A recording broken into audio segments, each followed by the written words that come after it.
कि कैकेय प्रदेश की जो कैकेयी थी, उस समय की जितनी समान महिलाएं थी उसमें सबसे शक्तिशाली अगर कोई महिला थी, पावरफुल कोई महिला थी, तो वो कैकेयी थी। वो माता सुमित्रा नहीं थी, वो माता कौशल्या नहीं थी। इसलिए वो कठिन रोल, वो सबसे खराब रोल माता कैकेयी को दिया गया।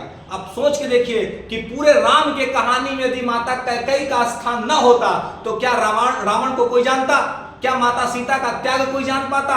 क्या राम की क्वालिटी कोई जान पाता? कोई नहीं जान पाता। राम इसीलिए बने क्योंकि राम वन गए। तो राम को वन किसने भेजा?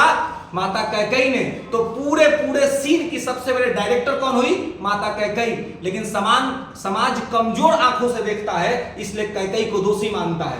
कैकेयी दोषी नहीं थी, राम को महान बनाने का सबसे बड़ा माध्यम थी कैकेयी, है ना। तो कैकेयी इस माध्यम को समझना पड़ेगा। राम जब अयोध्या से वापस लौटे, तीनों माताएं लाइन में खड़ी थी और पहला प्रणाम माता कैकेयी को, सब कैकेयी को प्रणाम कर रहे हैं। क्योंकि आम आदमी को राम जैसा समझ नहीं है ना।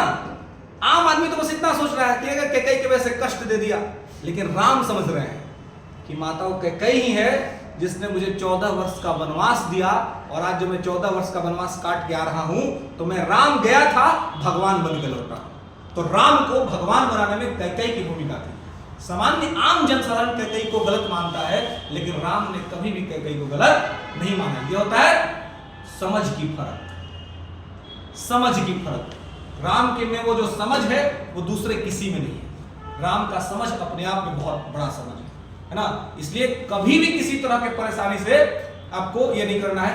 ये सब चीज आप लोग इसलिए बताते हैं कि भाई आपको अपने जीवन का योद्धा बनना है, और जीवन